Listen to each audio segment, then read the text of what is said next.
But I think the most unique thing that we have is that we also have included in this program 2 CEUs. We are approved for PT, PTA, and OT, OTA, and 2 CEUs, 2 hours. And in that, we walk you through Interqual and the CMS guidelines and how to be a utilization reviewer.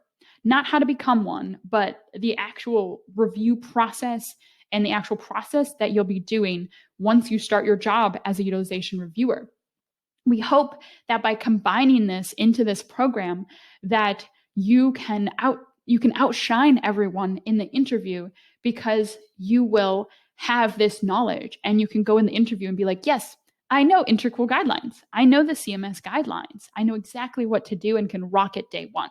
And we think that this is a big help to our students and why our students have been so successful.